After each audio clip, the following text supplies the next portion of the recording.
त्रिपाठी जी, शुरुआत कर रहा हूं आपसे। प्रॉब्लम क्या है आपकी पार्टी को? आपको महाकुंभ से दिक्कत है तो बोलिए हमें महाकुंभ से दिक्कत है।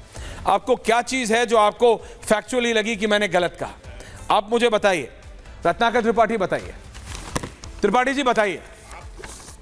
समस्या आपको है। नहीं, मुझे क्या दर्पण दिखाता है तो समस्या आपको है। अच्छा, भाजपा को।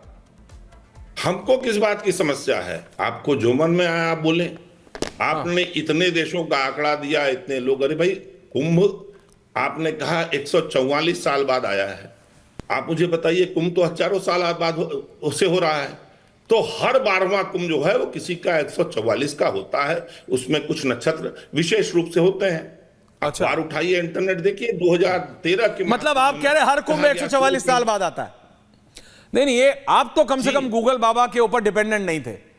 आप तो चीजों को बेहतर समझते हैं। हम गणित बाबा से कह रहे हैं। नहीं, मैं अगर गूगल करूं तो ठीक है, समझ आता है। रत्नाकर त्रिपाठी अब गूगल कर रहे हैं। ऐश्वर्या जी बीच में ना बोले तो बोले फिर समझाएं। अगर 5000 साल से कुंभ हो रहा है तो हर 12वां महाकुंभ जो है 144 साल का ही होगा ना, कि उससे कम का हो जाए। और दूसरी बात जो आपने इतनी देर से बोला, हाँ, मुख्य बात 360 बिलियन डॉलर की है। क्या है कि भाजपा के संग चक्कर क्या है कि तुमने इस बाजार में दुनिया बेची और खरीदी है। तुमको क्या मालूम किसी को कैसे चाहा जाता है? आप मुझे बताइए, मौनी अमावस्या के दिन लोग मरे, स्टैम्पीड में मरे, कुचल के मरे, भीड़ पे लाद दिया गई जिम्मेदारी। सुबह 11 बजे तक योगी जी मानने को नहीं तैयार थे कि कोई घटना ढंग की हुई है, कोई मरा है। प्रधानमंत्री जी का ट्वीट आने के बाद उन्होंने इस बात को माना। मानने में क्या दिक्कत है? आपके प्रबंधन में अगर खामी रह गई, आपने ठीक कर लिया, उसके बाद तो आप नहीं कोई हुआ हादसा ना। तो ये बात भी बताता है कि आपके प्रबंधन में पहले खामी थी। अब योगी जी के संग चक्कर क्या है, भाजपा के संग चक्कर क्या है कि ये न राम भक्तों को मानते हैं न गंगा भक्तों को मानते हैं। गिद्धों को लाश दिखी। अरे, गिद्ध एक सतर्क प्रजाति है। रामचरितमानस में, रामायण में पढ़िए। हाँ, जटायु, गिद्धराज जटायु और उसके बड़े भाई संपाति ने, हाँ, जटायु ने रावण से लड़ाई लड़ी और संपाति ने बताया रामचंद्र जी को सीता जी किस दिशा में गई। हाँ। आप लाश दिखाएंगे, लाश दिखेगी। आप अच्छी चीज दिखाएंगे, अच्छी चीज दिखेगी। आपने लाश क्यों दिखाई? नहीं, आप कह रहे हैं कि लाश दिखा रहे हैं? नहीं, आप पूरी नहीं, आपको सिर्फ महाकुंभ में लाश दिखी? नहीं, अनुराग जी, सॉरी त्रिपाठी जी, नहीं, त्रिपाठी जी, अब आप मेरे को ये नहीं बोल सकते ऐश्वर्या कितने नहीं कि तुम मेरे को टोक रहे हो। आप कह रहे हो ये कौन सा ग्राफिक्स चला रहे हो शर्मा? लोगों के ग्राफिक्स चला, विजुअल चला। नहीं, त्रिपाठी जी, आप मुझे कह रहे हैं सुधांशु जी का फ्रेम सेटअप हो रहा है, 1-1.5 मिनट लगेगा। That's okay. मैं आपसे पूछना चाहता हूं, आप मुझे कह रहे हैं आपको सिर्फ लाशें दिखी महाकुंभ में? इन 44 दिनों में सिर्फ आपको लाशें दिखी? कांग्रेस पार्टी को सिर्फ लाशें दिखी? नहीं, मैं आपसे पूछ रहा हूं। नहीं, आपको कुछ भी अच्छा होता नहीं दिखा? आपको नहीं दिखा मैंने कहा कि एक आपने लाशें दिखाई? नहीं, मैं आपसे पूछ रहा हूं त्रिपाठी जी, सबको छोड़िए, मैं आपसे पूछ रहा हूं। अच्छा, मैं चुप हो जा रहा हूं, आप बोल लीजिए। नहीं, क्यों चुप हो जा रहे हैं? मैं आपसे पूछ रहा हूं। अरे, मैं आपसे पूछ रहा हूं। अरे भाई, मैं आपसे पूछ रहा हूं। आप दुर्व्यवस्था न किए होते, लोग न मरते। किसको सुख है? किसके मरने से सुख है? योगी आदित्यनाथ को छोड़ करके, जिन्होंने कहा कि गिद्ध देख रहे थे, अच्छा हुआ कोई बड़ी घटना नहीं हुई। सैकड़ों लोग मर गए, बड़ी घटना नहीं हुई। अभी उनका कल बयान आया है सदन के अंदर कि जो लोग दुर्भावना से गए थे जाएंगे कुंभ में, उनकी दुर्गति होगी। यह श्रद्धांजलि है। जो मरे वो दुर्भावना से गए थे। अरे, अहंकार चढ़ के बोल रहा है। रावण कहता था ना, केशव की रामचंद्रिका में लिखा है कि सका मेघमाला सिखी पाककारी, करे कोतवाली महादंडधारी, पढ़े वेद ब्रह्मा सदा द्वार जाको, कहा वापुरो शत्रु सुग्रीवता को। बादल मेरे यहां पानी भरते हैं, अग्नि मेरे यहां खाना बनाती है, ब्रह्मा रोज सुबह आके द्वार पे वेद पढ़ते हैं, और यमराज मेरे यहां दंडाधिकारी कोतवाल है। मेरा क्या होगा? ये योगी जी की बात हुई है, राजे इनकी मति हुई है। जाको प्रभु दारुण दीना, ताकि मति पर हर लीना। आप देखिएगा इसका अंजाम क्या होगा। क्या अरे, कुंभ अगर क्या होगा? कुंभ अच्छा करा ले। मैंने कहा अखिलेश यादव शर्मा डोंट। तब भी लोग नहीं, त्रिपाठी जी देखो, शर्मा मुझे पता है कांग्रेस के पास राहुल गांधी है, मेरे पास तुम हो, कभी कुछ ठीक करते नहीं हो, but don't force me. Congress नहीं कर पा रही है वो चीज, मैं कर दूंगा। Please don't push me Sharma. डुबकी के विजुअल चलाओ। त्रिपाठी जी और पंकज शर्मा जी को लाइए। पंकज जी और रत्नाकर त्रिपाठी जी दोनों को लाइए। सुधांशु त्रिवेदी जी को रोकिए एक मिनट। कोई बात नहीं, उनका फ्रेम आ गया तो मेरे को सवाल कर रहा। रत्नाकर त्रिपाठी जी को सब गलत दिखता है, पंकज शर्मा जी आपको भी सब कुछ गलत दिखा? कुंभ में कुछ अच्छा होता हुआ नहीं दिखा। नहीं, जनता देख रही। नहीं, क्या रत्नाकर जी, ये आप कौन सा, आप ये प्रोटीन ड्रिंक पीते हैं और फिर किसी को बोलने नहीं देते हैं। कहा कि जिस चीज को लेकर के योगी आदित्यनाथ ने कमेंट किया उसका मैंने जवाब दिया। नहीं, मैं आपसे पूछ रहा हूं, कौन सा गलत जवाब दिया बताइए आप। फ्रेम ला, क्या लोग नहीं मरे? विजुअल्स। सुधांशु जी, स्टेशन पे लोग नहीं मरे? सुधांशु जी, ये इनको सिर्फ ये कह रहे हैं महाकुंभ में कुछ अच्छा नहीं हुआ। प्रधानमंत्री ने बोला जो, बाबा ने बोला जो, महाकुंभ की एक तो ये मैं भ्रांति में समझना चाह रहा हूं, क्योंकि अभी रत्नाकर त्रिपाठी जी ने भी उसी बात को आगे बढ़ाया कि भाई हर महाकुंभ 144 साल बाद होता है। तो जो आप समझा रहे थे, रत्नाकर जी को भी रखिए, तो जो आप समझा रहे थे कि वो नक्षत्रों की ऐश्वर्य ऐसे, वो नहीं है क्या? क्योंकि रत्नाकर त्रिपाठी जी कह रहे नहीं, ऐसा नहीं है। 5000 साल से कुंभ हो रहा है तो हर कुंभ 144 साल बाद होता है। ये कौन सा नया एंगल है कि हर कुंभ 144 साल बाद होता है? देखिए, मैं बताना चाहता हूं, यदि केवल बृहस्पति ग्रह की रोटेशन को देखेंगे तो हर 12 साल के बाद बृहस्पति वहीं पे आता है।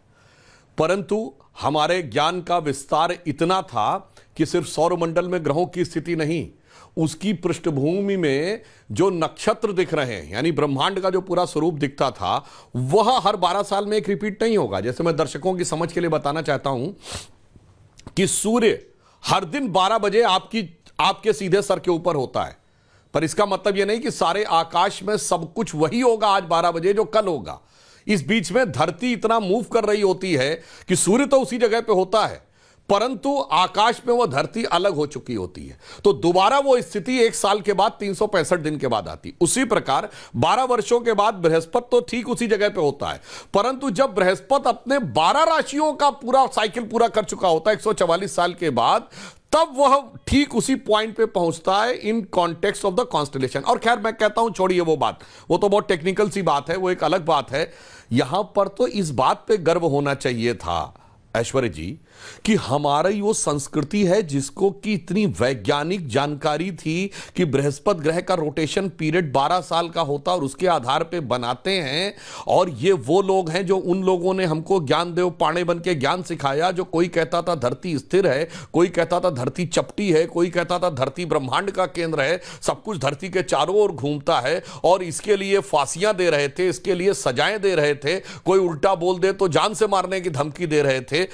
अरे उसके कंट्रास्ट में ये ज्ञान पे हमें गर्व होना चाहिए, और इसमें कितनी ग्लानि के रास्ते ढूंढने के प्रयास किए जाते हैं, ये अपने आप में बहुत गंभीर बात है। और ऐश्वर्य जी उसका मैं कारण बता रहा हूं मैं सारे दर्शकों से, और मैं ये नहीं कहता कि इंडी गठबंधन के जितने नेता बोल रहे हैं सबको पूरी पृष्ठभूमि पता है।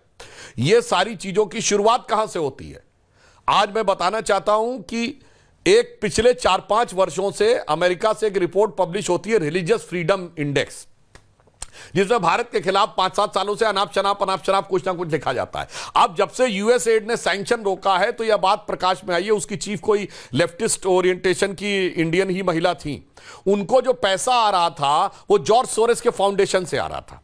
अब मैं दर्शकों से कहता हूं जाके चेक करिए कि हेनरी लुइस फाउंडेशन है, हेनरी LUCE लुइस फाउंडेशन, उसने 4 मार्च 2020 को बाकायदा एक प्रोजेक्ट तय किया कि मुस्लिमों को हिंदू मेजॉरिटेरिज्म से कैसे राहत दिलानी है। तो उन्होंने कहा कि हिंदू समाज के बीच में कास्ट का इशू बढ़ाना है। यह पूरा मैं फैक्ट के साथ बोल रहा हूं। इसके बाद $4 लाख लगभग उनको मिले केवल प्रोजेक्ट रिपोर्ट बनाने के लिए। और मैं विनम्रता और चुनौती से पूछता हूं, यह मार्च 2020 से पहले इन लोगों का कभी कोई उदाहरण बता दीजिए जिसमें इन्होंने जाति का इशू उठाया हो। अचानक उसके बाद एजेंडा। अब देखिए अगला स्टेप क्या हुआ। 2021 तमाम बड़ी बड़ी यूनिवर्सिटीज में कॉन्फ्रेंस होती है, डिसमेंटलिंग ग्लोबल हिंदुत्व, कोई जाके चेक कर सकता है, अमेरिका की आईवी लीग यूनिवर्सिटीज में। इसी प्रकार के संदिग्ध संस्थानों के द्वारा वो होके, यानी संपूर्ण विश्व में हिंदुत्व को ध्वस्त कैसे करना है।